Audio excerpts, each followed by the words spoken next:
hear the music, baby.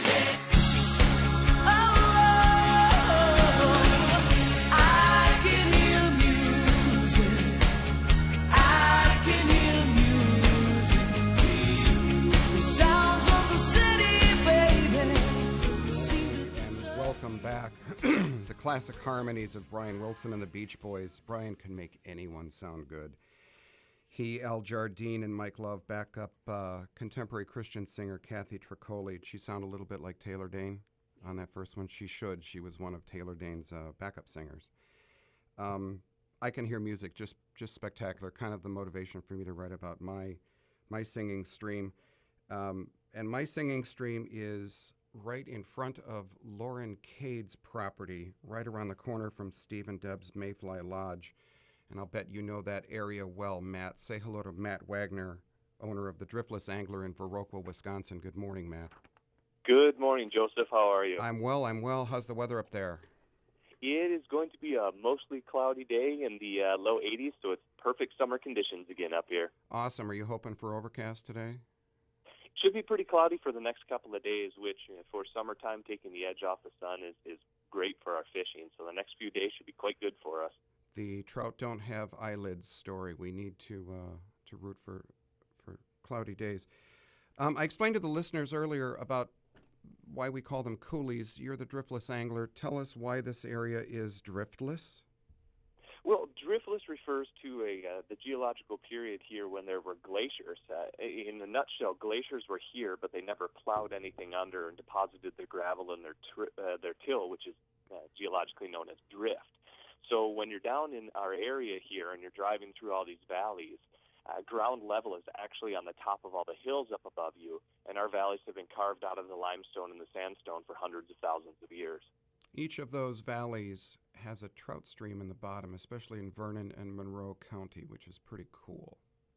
Absolutely. They're all spring creeks here, too. The water percolates through that limestone, stays nice and cool, and gets the right chemistry to support a bunch of aquatic insects and therefore a lot of trout as well. Karst topography and high alkaline streams. Awesome. We're talking with Matt Wagner from the Driftless Angler in Viroqua, Wisconsin. Matt, orient us, please. How far are you from Chicago, Minneapolis, Madison? Tell us where you're located. From Chicago, we're about 4 to 5 hours west, depending on which side of the city you're coming from in traffic. From the Twin Cities, Minneapolis, St. Paul, we're almost 3 hours away exactly. And from Madison, we're about 2 hours away. Cool. You are ground zero for trout fishing, the area where, say, Vernon, Monroe, and La Crosse County come together. Within a half an hour driving distance of that intersection of those three counties, you've got to have, 900 miles of trout streams? Pretty close to that. In our little county, Vernon County alone, there are over 200 miles of trout streams and 65 individual spring creeks. So there's a lot of water here. You really can't drive a few miles without passing over a trout stream in our area. Absolutely incredible. What's the access like for an angler? Well, the good thing, and one of the things that drew me here is my family and I moved here from Taos, New Mexico. One of the things that drew us here was the good angler access. The state law that Wisconsin owns the stream bed and the water that flows through it, so you can hop in at any bridge that's a state or a federal or a county-owned road and keep your feet wet when you're on public property. But even better than that, the DNR has done an incredible job with private landowners of securing conservation easements, which is basically the DNR will either lease or buy a parcel of land that runs right down the stream corridor. So they're very well marked, and at that point you have public access and about 10 to 20 feet of the bank that's state-owned. So plenty of public access. Tell us about the fish.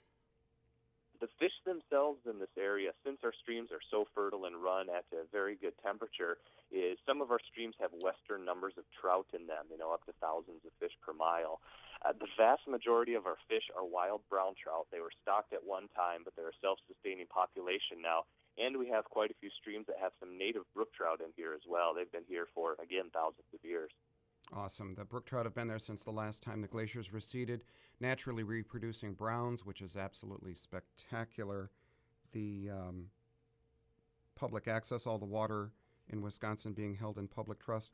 You've got a little slice of heaven up there. Absolutely. I've been to your shop for the listeners who have not. The Driftless Angler is in thriving downtown Viroqua, full-service shop. Tell us about some of the things you do out of your shop, Matt. Sure. Obviously, we sell all of our fly fishing gears. We have a huge selection of flies for the area here. We also run classes out of here, both fly tying, fly fishing, and casting, as well as we have a full guide service that we guide pretty much year-round. You've got some pretty spectacular guides, too. Yes, we have quite a few guides who have been with us from the start, too. We have very, very low turnover in guides out of our shop here. So if a couple comes up to that Viroqua area, you can get them set up, you can get them casting lessons if they need, you can give them directions, access to streams. What kind of non-trout fishing activities for a non-fly fishing spouse do you have? You have to keep in mind it's still small farm town Wisconsin. However, we do have a pretty thriving public market here, farmers market on the weekends. There's a small and burgeoning art community here too, both printed arts and a lot of live music at some of our restaurants in the evening time, as well as places to go shop for Amish goods too. So there's a handful of really unique shopping and kind of a funky vibe to the town for being the county seat in a small farm town. It really is a cute little town. You spoke of the farmers market, and let me put in a plug for myself. Every Saturday, right down the street from Matt's shop is a huge farmers market, all organic, mostly Amish, some really, really cool stuff. And I run a cooking school at the Mayfly Lodge up in the thriving town of Newton. If you look on a map, you'll see the little dot that says Newton, but there isn't a town. It was washed away in the floods in 1957. So I take people to the farmer's market right down the road from Matt's shop, and then we head to the Mayfly and do a cooking school. So forgive the plug there. Across the street from there, Matt, what's the name of that little art gallery? The Viva Art Gallery. Viva, thank Yep. you. Right next to Main Street Station, which is a nice shopping experience. The cyclists in the audience can take advantage of Blue Dog Cycle. Peter runs just a spectacular bike shop that's there. So, Matt, tell us about the fishing in the late summer, what August and September holds in store. For the rest of August is what we consider true summer fishing. Water temperatures are up a little bit. Usually we have warm, sunny days. So it doesn't limit us, but the fishing is by far the best the first 3 or 4 hours of the day, and then the last 3 or 4 hours of the day. Fishing South American style. Get up pre-dawn and go fish, come back and take a siesta, grab some lunch, and then get up and do it again in the evening time. We do actually have insects hatching, and we do have a few spinner falls. For those of you who are trout anglers, you're familiar with blue-winged olives and tricos. They're very small mayflies that hatch this time of year. Can you define small for us, Matt? Small in terms of hook size and bug size are 18s and 20s. So they're basically hooks that can fit, in some circumstances, on your pinky fingernail. That's the type of fishing that I just adore, cute little intimate streams. You and I are familiar with the streams. For our listeners, describe the structure of this stream. These are big brawling rivers that you run a drift boat down? These are the exact polar opposites. These are tiny spring creeks. They're all about street to sidewalk size. And in saying street, it's more like a little one-lane cobble pathway than a true street. All going through meadows, a few that will go through some wooded areas. So it's, for me, it always reminds me of growing up, the creek that you had out back when you were a kid. That's what these streams are all like.